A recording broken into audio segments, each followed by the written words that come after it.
नमस्कार, मी पूजा कारेकर. विविधामध्ये आपल्या सगळ्यांचं स्वागत. आज वाचन प्रेरणा दिन. आपल्या भारताचे पूर्व राष्ट्रपती डॉक्टर APJ अब्दुल कलाम यांचा जन्मदिवस म्हणून आपण वाचन प्रेरणा दिन साजरा करतो. आजचे आपले पाहुणे हेमंत जोशी यांचं विविधामध्ये मी खूप खूप स्वागत करते. नमस्कार. आणि त्यांची ओळख करून द्यायची तर ते मुंबई मराठी ग्रंथसंग्रहालय ठाकूरद्वार शाखा या संस्थेचे ते कार्यवाह आहेत. तसेच ते फडके श्री गणपती मंदिर येथे सध्या मुख्य कार्यकारी अधिकारी आहेत. तर हेमंतजी, आज वाचन प्रेरणा दिनानिमित्त आज आपण संवाद साधणार आहोत. तर तुम्ही मला तुमच्या लहानपणापासून सांगा की तुम्हाला वाचनाची आवड कशी निर्माण झाली आणि त्याच्यासाठी पालकांनी काय विशेष प्रयत्न केले का? नक्कीच. पहिल्यांदी आज वाचन प्रेरणा दिनाच्या निमित्ताने पुस्तकांवर प्रेम करणाऱ्या सर्वांचं मनपूर्वक अभिनंदन आणि त्यांना या दिनाच्या शुभेच्छा. अभिनंदन अशा करता की आज सोशल मीडियाने संपूर्ण विश्व व्यापून टाकलं असताना आणि त्याची पुढची पायरी म्हणजे आर्टिफिशियल इंटेलिजन्स अशा या एक एक संकटांचा सामना करीत जे आमचे वाचक नित्यनियमाने पुस्तक वाचतात ते नक्कीच अभिनंदनास पात्र आहेत. म्हणून त्या सर्वांचं अभिनंदन आणि शुभेच्छा अशा करता की हा वाचन प्रेरणा दिन भारताचे भूतपूर्व राष्ट्रपती, जसं तुम्ही आत्ता मगाशी सांगितलं, डॉक्टर APJ अब्दुल कलाम यांच्या नावाने ओळखला जातो. अत्यंत सालस, अभ्यासपूर्ण आणि देशासाठी संपूर्ण आयुष्य वाहूनसुद्धा प्रसिद्धी परांमुख राहिलेलं व्यक्तिमत्व जे आजच्या सोशल मीडियाच्या काळात फार कठीण आहे. आणि म्हणूनच खरेखुरे प्रेरणास्त्रोत असं ज्यांना म्हणता येईल अशांचा हा दिन. आणि म्हणून वाचन प्रेरणा दिन हे सर्वार्थाने उचित असं नाव आहे. यात वाचनही आहे आणि कलामांच्या रूपाने ज्ञानाची म्हणजे सरस्वतीची प्रेरणाही आहे. त्याच्यामुळे सर्वांचं आपलंही स्वागत. तुम्ही मला जो प्रश्न विचारलात की लहानपणापासनं वाचनाची जी माझी आवड निर्माण झाली त्याला प्रामुख्याने कारण म्हणजे माझे आईबाबा. आमच्या लहानपणी अमरचित्र कथा नावाची एक सिरीज यायची. आपल्या सगळ्यांना माहिती आहे गिरगावात आपलं कांदेवाडी पोलीस ठाणं एक त्यांची पोलीस चौकी आहे. त्याच्या बाजूला पालेकर काकांकडे अमरचित्रकथा मिळत असत. त्या अमरचित्रकथांमध्ये वैशिष्ट्य असं होतं की आपली हिंदू परंपरा, संस्कृती, संस्कार, आपले राष्ट्रपुरुष आणि एकंदरच भारताच्या जडणघडणीवरती आधारित अशा त्या अमरचित्रकथांची सुमारे 250 ते 300 पुस्तकांची सिरीज होती. आणि दरवेळेला मला माझे बाबा अगदी लहानपणापासून म्हणजे अगदी मॉन्टेसरीमध्ये असल्यापासून कुठच्याही स्पर्धेत तू बक्षीस मिळवलंस तर ते मला एक अमरचित्रकथा पुस्तक हे बक्षीस म्हणून विकत घेऊन देत असत. वा, छान. जे आजकाल होणं फार गरजेचं आहे की पुस्तक विकत घेऊन वाचणं आणि ते संग्रही ठेवणं. आणि ही सवय मला लहानपणापासून झाली. आणि एके दिवशी म्हणजे साधारण 83-84चा सुमार असेल, बाबा मला घेऊन आपल्या ठाकूरद्वारला असलेल्या मुंबई मराठी ग्रंथसंग्रहालयाच्या शाखेत गेले. आणि तिथे मला अजूनही आठवत आहे मी बालविभागात वाचक म्हणून माझी नोंदणी केली, सभासद नोंदणी. आणि पहिलं वाचलेलं पुस्तक तिकडचं हे विक्रमोर वशियम हे होतं. आणि त्याच्यामुळे माझी जडणघडण तिकडनं सुरू झाली असं आपण म्हटलं तर त्यात काही वावगं ठरणार नाही. त्याच वेळेला मी जवाहर बालभवन इथे उन्हाळी आणि दिवाळी सुट्टीतली छंद शिबिरं, नाट्य शिबिरं ही त्यांना जात होतो. तिथे आमच्याबरोबर अनेकच चांगले जे आज मराठी सृष्टीमध्ये अनेक कलाकार म्हणून नावारूपाला आले असे सर्वजण त्यांच्या बालपणी आमच्याबरोबर त्या शिबिरातनं सहभागी व्हायचे. मुद्दामून उल्लेख करीन श्रीयुत रामनाथ थरवळ यांच्याकडे आम्ही सगळ्या या नाट्यशास्त्राचे, उच्चारांचे किंवा हे वक्तृत्व असेल किंवा गोष्टी सांगणे असेल त्या सगळ्याचे संस्कार थरवळ सरांनी आमच्यावर केलेले आहेत. आणि त्याच वेळेला माझी निवड आकाशवाणीवरती बाल कलाकार म्हणून झाली. अरे वा. आणि मुद्दामून सांगायला आवडेल सुमित राघवन, निशिगंधा वाड, सुकन्या कुलकर्णी हे असे सर्वजण त्या बालभवनच्या शिबिरात येत असत. आणि आगेमागेच आम्ही होतो. आणि त्याच्यामुळे सगळ्यांच्या बरोबर आकाशवाणीवरती काम करताना आता प्रसिद्ध दिग्दर्शक अजित बुरे तेही होते. नुकतेच ज्यांचं निधन झालेलं आहे श्याम पोंक्षे, किंवा आपण ज्यांना हास्यसम्राट म्हणू असे विजय कदम, अशा सगळ्या मोठ्या कलाकारांच्या बरोबर काम करायची सुसंधी मला या बालभवन आणि मुंबई मराठी ग्रंथसंग्रहालयाची ही जी माझी पुंजी आहे त्याच्यामुळे मिळाली.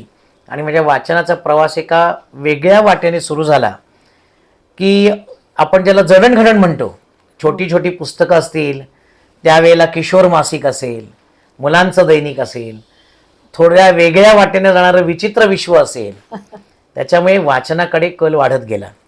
तोच म्हणजे वाचनाचा संस्कारच मुळात अगदी हवा अगदी. घरापासूनच सुरुवात होय व्हायला होय हवी त्याची. होय. आणि याचं संपूर्ण मी म्हणेन त्याचं क्रेडिट हे आईबाबांना आणि विशेष करून बाबांना जातं, कारण त्यांनी ते माझ्याकडनं करून घेतलं आणि तरी माझ्यावर ते लादलं नाही, हा, त्याची आवड माझ्यात निर्माण केली. बरोबर. आता ही आवड निर्माण करताना असं तुम्हाला सांगतो कसं असायचं, की कुठचंही पुस्तक वाचलं की त्याच्यावर मला बाबा 15 मिनिटं बोलायला सांगायचे. अरे वा. ज्या वेळेला पहिल्यांदा सांगितलं तेव्हा जेमतेम मिनिट 1.5 मिनिट बोलता आलं असेल. हो. मग त्यांनी त्याच विषयावर परत ते पुस्तक वाचायला सांगितलं आणि ग्रंथालयात जाऊन त्या विषयावरची बाकीची पुस्तकं घ्यायला सांगितली. आणि असं असं करता करता साधारण 2-3 महिन्याच्या प्रयत्नात 15 मिनिटाच्या ऐवजी मी अर्धा तास बोलू शकलो. अशा रीतीने एक वक्तृत्वाची सुद्धा आवड तिकडनं जोपासत गेलो. आणि हे करताना बाबा नेहमी सांगायचे की टिपणं काढली पाहिजेत, बरोबर. पण त्याच्या नोंदी केल्या पाहिजे. नोंदी केल्या पाहिजेत. पण ज्या वेळेला तुम्ही विचार व्यक्त करता तेव्हा मेंदू आणि तुमची वाणी याच्यामध्ये सुयोग्य असा संगम घडावा असं वाटत असेल तर तुमचं वक्तृत्व हे उत्स्फूर्तच असलं पाहिजे. आणि ती आवड मी जोपासत गेलो आणि त्याचा पुढे काय फायदा झाला हे मी सांगेनच आपल्याला. हो. आतापर्यंतचा तुम्ही तो वाचनाचा संस्कार तुमच्यावर कसा झाला त्याबद्दल तुम्ही बोललात, आणि वाचनाच्या संस्कारापासून आतापर्यंत व्याख्याते म्हणून तुम्ही आता खूप ठिकाणी व्याख्यानं देता वेगवेगळ्या विषयांवर. तर आतापर्यंतचा हा प्रवास तुमचा कसा झाला? शाळेतनं आणि पुढे महाविद्यालयीन स्तरावरती वक्तृत्व स्पर्धा असतील, वादविवाद स्पर्धा असतील, गोष्टी असतील, अनेक बक्षिसं मी मिळवली. आणि त्याला कारण जसं मुंबई मराठी ग्रंथसंग्रहालय तिकडचं वाचन हे कारणीभूत ठरलं, त्याचबरोबर साधारणतः 6वी, 7वी आणि 8वी ही 3 वर्ष मी तरखडकर भाषांतर पाठमाला म्हणून इंग्रजीचे धडे गिरवले. 9वी 10वीला रिन अँड मार्टिन ग्रामर आणि 52 टेस्ट पेपर्स ही त्या काळची गृहीतकं होती. इंग्रजी चांगलं यावं यासाठी तुम्हाला व्याकरण चांगलं पाहिजे, तुम्हाला त्याच्यात आपले विचार व्यक्त करता आले पाहिजेत. आणि त्याच्याचमुळे या पुस्तकांच्या आधारे इंग्रजीचाही पाया मजबूत केला गेला.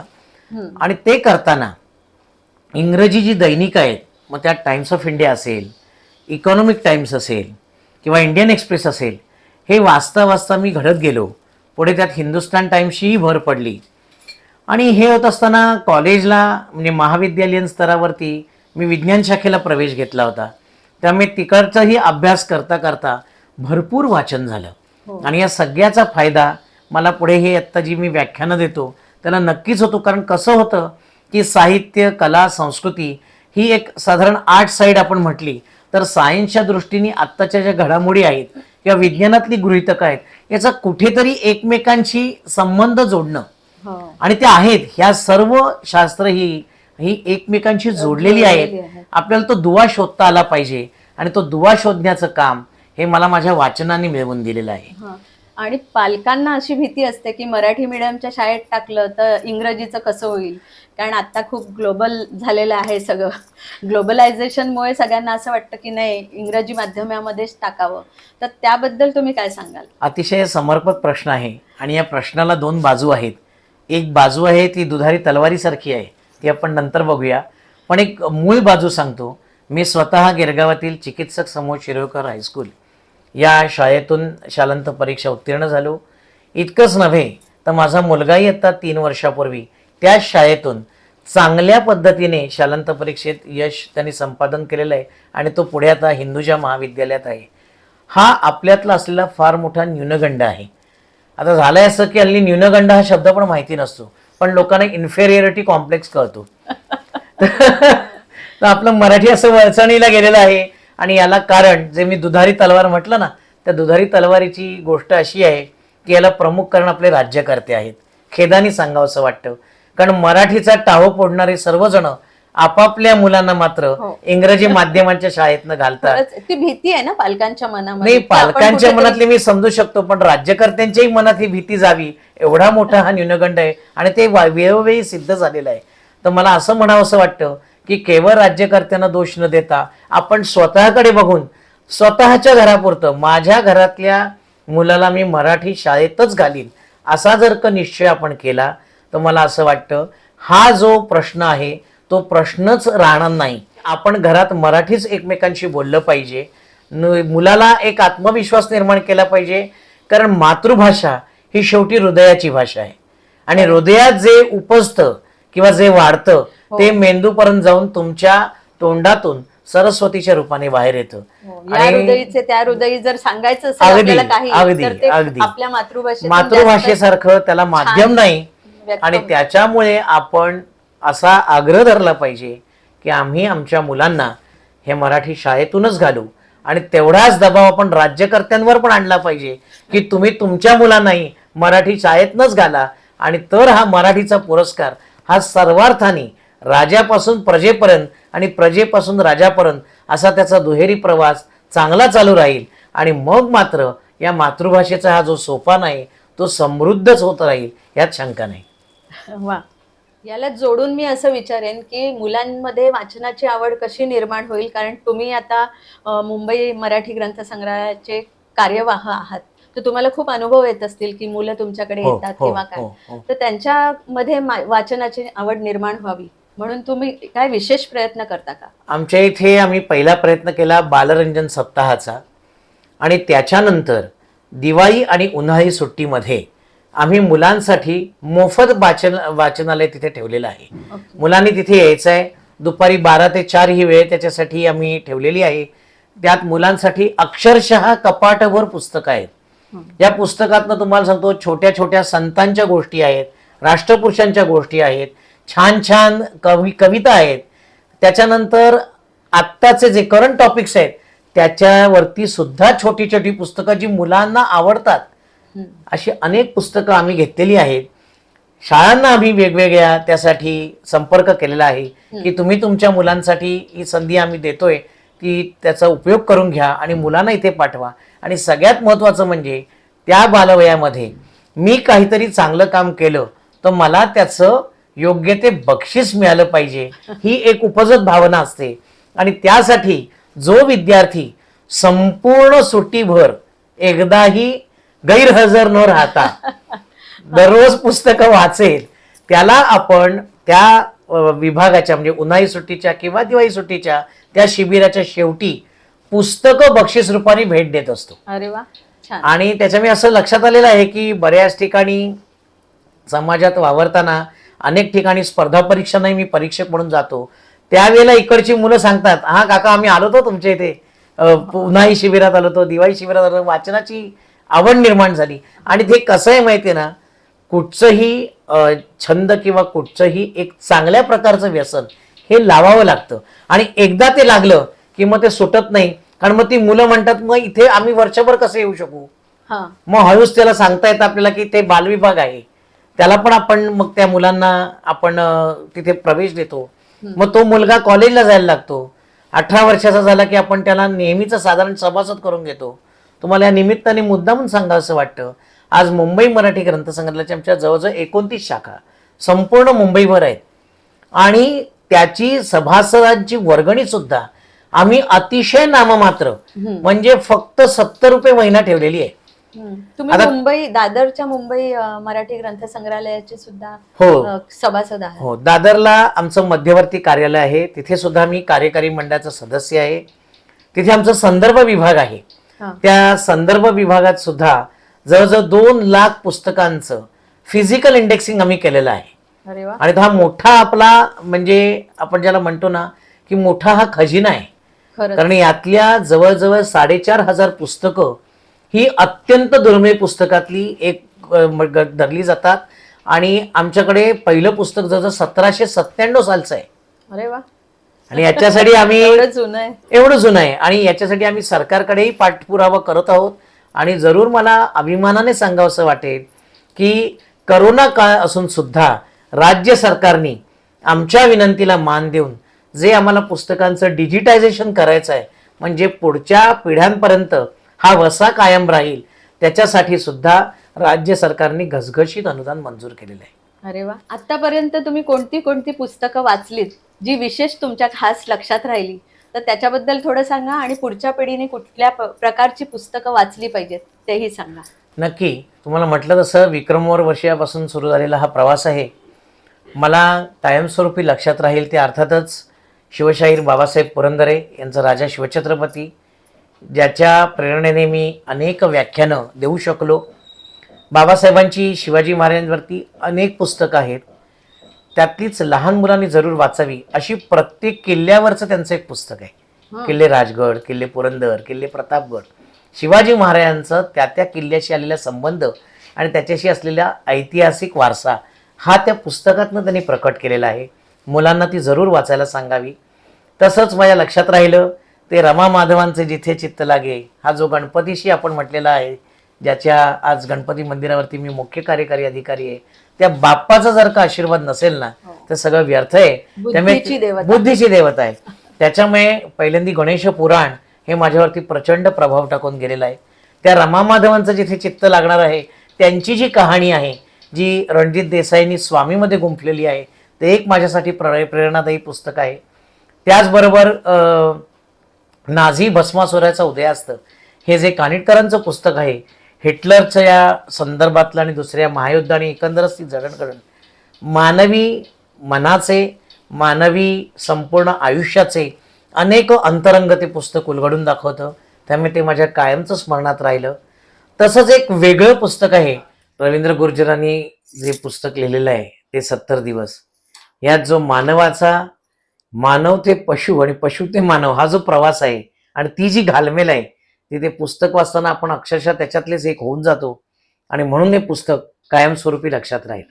खरंच खूप सुंदर पुस्तक आहे. जनरली काय होतं की पाठ्यपुस्तकं वाचनाकडे जास्त भर असतो, बरोबर. कारण आपल्याला त्याच्यातून मार्क मिळणार होय असतात. होय. त्यामुळे अवांतर वाचन जास्त होत नाही. तर ह्या दोघातला फरक आणि ते कसं साधायचा त्याचा समतोल. आता परीक्षा तर तुम्हाला द्यायलाच पाहिजेत, त्यासाठी पाठ्यपुस्तकं वाचलीच पाहिजेत, परंतु त्याच्याचबरोबर अवांतर वाचन हे तुमचं व्यक्तिमत्व घडवत असतं खरं. आणि यासाठी विशेष प्रयत्न तुम्हाला सुटीच्या दिवसात करता येतील. काय असतं की आता हे सगळं स्पर्धा परीक्षांचं युग आहे, त्यामुळे मुलं ही शाळा, त्याच्यानंतर ते त्यांचे क्लासेस आणि मग परत अभ्यास याच्यात गुंतून पडलेली असतात. त्यामुळे त्यावेळा जर का अवांतर वाचनाचा विषय घेतलात तर तेवढ्या गांभीर्याने ते घेणार नाहीत. पण सुटीच्या दिवशी जर का हा तुम्ही प्रयत्न करून बघितलात तर अर्धा तास, 1 तास अशा छोट्या छोट्या स्तरातनं त्यांना अवांतर वाचनाची गोडी लावलीत तर त्याच मुलांचा निबंध किंवा त्याच मुलांचं सारांश लेखन हे जास्त चांगल्या पद्धतीने होतं. हे प्रयोगाने सिद्ध झालेलं आहे. हो, आणि खरं. अवांतर वाचनात केवळ मागच्या पिढीतलं ऐतिहासिक ठेव्यातलं असं नसून त्याच्याबरोबर आजकाल जे मुलांच्या भोवती घडतंय त्याचाही जरूर समावेश असावा, म्हणजे मग त्यांना ते जास्त अपील होतं, त्याच्याकडे ती जास्त गांभीर्याने बघतात. नाही तर म्हणतात पूर्वी असं होतं ना, ठीक आहे. आता सोशल मीडियाचा अगदी भडीमार होय, झालेला होय, आहे. होय, होय. प्रत्येकाच्या हातामध्ये मोबाईल आलेला आहे. हो. तर प्रत्यक्ष वाचन आणि स्टोरी जे ऍप आलेत हम्म, हम्म. वेगवेगळे, तर ते ऐकणं आणि प्रत्यक्षात वाचन याच्याबद्दलचा फरक आणि त्याचा कसा काय उपयोग होईल, त्याचा परिणाम कसा होतो. नाही, सोशल मीडिया आणि आता तुम्हाला मगाशीच म्हटल्याप्रमाणे आर्टिफिशियल इंटेलिजन्स हे संपूर्ण विश्व व्यापून टाकणार आहे. हो. आणि अशा याच्यात प्रत्यक्ष पुस्तक मुलांनी वाचणं किंवा पुढच्या पिढीपर्यंत नेणं हे खरोखरच एक चॅलेंज आहे, हो, आव्हान आहे. खरंच. ते करायला याला एकच पहिली गोष्ट आहे की पालकांनी विद्यार्थ्यांना घेऊन ग्रंथालयासारख्या ठिकाणी जाणं. कारण जिथे ग्रंथालय सुद्धा आता नवीन याच्यानुसार बारकोडिंग असेल पुस्तकांचं किंवा संगणकीकरण असेल, नवीन जगाबरोबर नवीन प्रवाहाबरोबर येत आहेत पुढे, पण अजूनही तिथे मूळ पुस्तक हे वाचायला उपलब्ध आहे. तुम्हाला म्हटल्याप्रमाणे ग्रंथालय हे सरस्वतीचं मंदिर आहे आणि त्यामुळे त्या मंदिरात जर का पालकांनी आपल्या विद्यार्थ्यांना नेलं तर त्या मंदिराची, त्या देवतेची त्यांना गोडी लागेल आणि मग एकदा तुमचं देवतेशी नातं जुळलं की ती देवता आपल्या भक्ताला असं सहजासहजी सोडत नाही. म्हणजेच ती मुलं पुढे जाऊन या भारताचे सुजाण नागरिक आणि एक चांगले वाचक बनतील आणि पुस्तकांशी त्यांचा हा ऋणानुबंध कायम राहील आणि हा वसा असाच पुढे चालू राहील असा सार्थ आशावाद या वाचन प्रेरणा दिनाच्या निमित्ताने व्यक्त करतो. धन्यवाद. हेमंतजी, तुम्ही माझ्या चॅनलवर आलात आणि माझ्या प्रेक्षकांना खूप छान मार्गदर्शन केलं, त्याबद्दल तुमचे खूप खूप आभार. धन्यवाद. आभारी.